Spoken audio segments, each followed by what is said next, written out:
Pharmacopoeia. ముందుగా మనకు pharmacopoeia అనేది 2 వర్డ్స్‌తోని ఫార్మ్ అయింది. ఫస్ట్ వచ్చేసి ఫార్మకాన్ అంటే డ్రగ్ అనమాట. పియా అంటే టు మేక్ మ్యానుఫ్యాక్చర్ చేయడం. ఓకే. ఇది వచ్చేసి మనకు ఫార్మకోపియా. ఓకే. నెక్స్ట్ వచ్చేసి ఫార్మకోపియా. ఫార్మకోపియా అనేది మనకు ఒక లీగల్ అండ్ అఫీషియల్ బుక్ అనమాట. To prepare drug. Okay. Drug prepare చేయడానికి మనకు ఫార్మకోపియా అనేది legal and official book. Okay. Government of India ఏదైతే ఉంటుందో మనకు ఒక అథారిటీని అపాయింట్ చేస్తుందన్నమాట. ఈ అథారిటీ వచ్చేసి మనకు ఫార్మకోపియాని డిజైన్ చేసి ఇష్యూ చేస్తుందన్నమాట. సో మనం దీని ప్రకారంగానే మనం డ్రగ్ని ప్రిపేర్ చేయాలి. ఓకే. ఫార్మకోపియాలో మనకు డ్రగ్ లిస్ట్ ఏదైతే లిస్ట్ ఆఫ్ డ్రగ్స్ ఉంటాయి అండ్ డ్రగ్ లిస్ట్ ఏవైతే ఉంటాయో దాని సబ్స్టాన్సెస్ కూడా ఉంటాయి అన్నమాట. ఓకే. నెక్స్ట్ వచ్చేసి ఆ డ్రగ్ని ఎలా ప్రిపేర్ చేయాలి, ఫార్ములా ఉంటుంది, డ్రగ్ డిస్క్రిప్షన్ ఉంటుంది అండ్ స్టాండర్డ్స్ అనేటివి ఫార్మకోపియాలో ఉన్నాయి అన్నమాట. ఓకే. నెక్స్ట్ వచ్చేసి types of pharmacopoeia. Indian pharmacopoeia, British pharmacopoeia, United states pharmacopoeia, European pharmacopoeia. Okay. Indian pharmacopoeia మనము అఫీషియల్ బుక్ ఇండియాలో ఏదైతే యూజ్ చేస్తామో అది వచ్చేసి ఇండియన్ ఫార్మకోపియా. దీని ప్రకారంగానే మనం డ్రగ్స్ని ఫార్ములేట్ చేస్తాం అనమాట. Okay.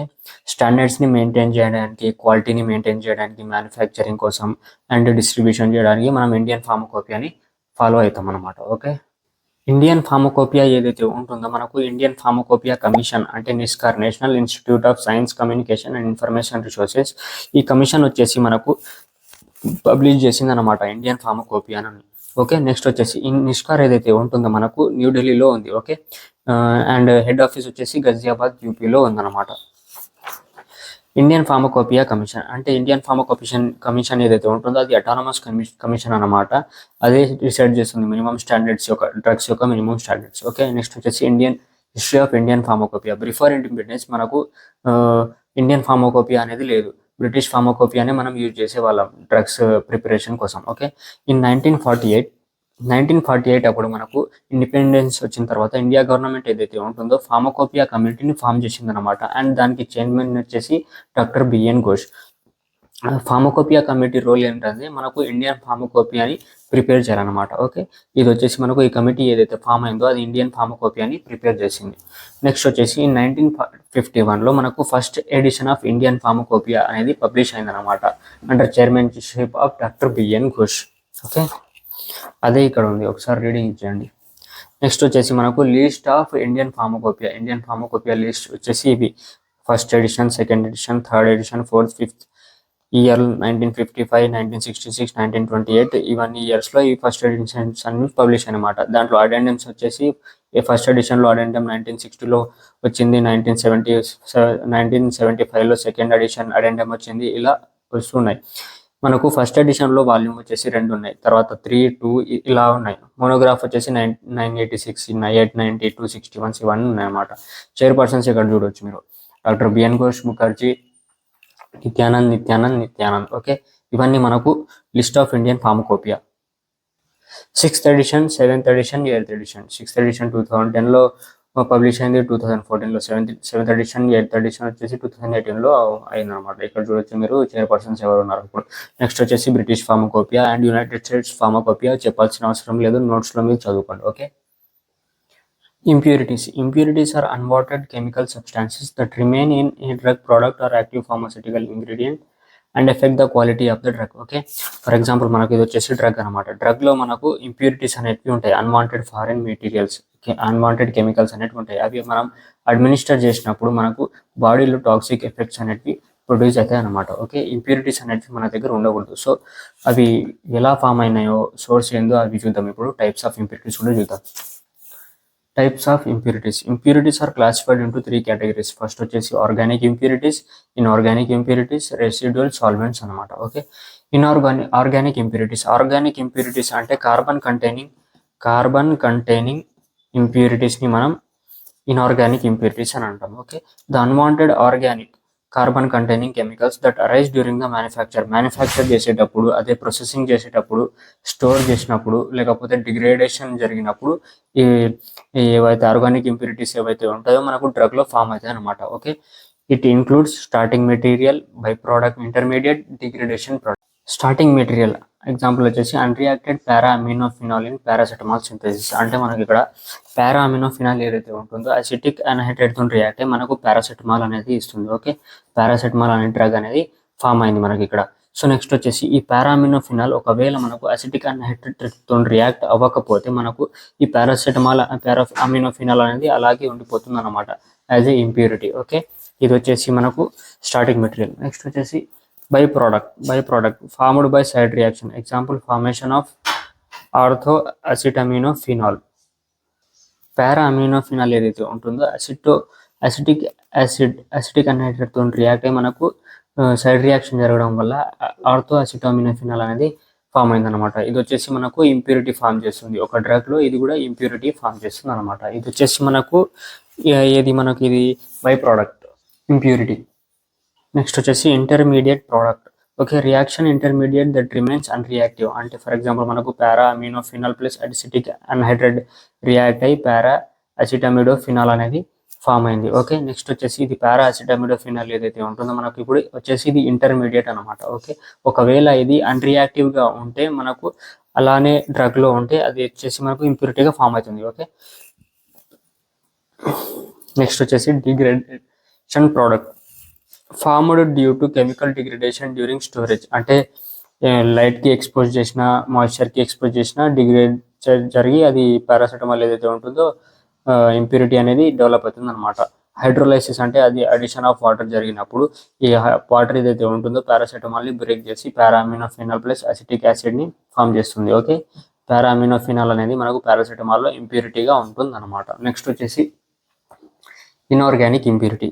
These are unwanted substances that are not in organic in nature. అంటే కార్బన్ కంటైనింగ్ కాంపౌండ్స్ అనేటివి ఉండవు. Okay, they are usually arise during manufacture చేసేటప్పుడు, లేకపోతే స్టోరేజ్ చేసేటప్పుడు, లేకపోతే ప్యాకింగ్ చేసేటప్పుడు ఇన్ఆర్గానిక్ ఇంప్యూరిటీస్ అనేటివి మనకు జనరేట్ అవుతాయి అనమాట. Okay, inorganic impurities includes catalyst అంటే అదే రియాక్షన్ ని స్పీడప్ చేసేవి, వాటిని మనం క్యాటలిస్ట్ అంటాం.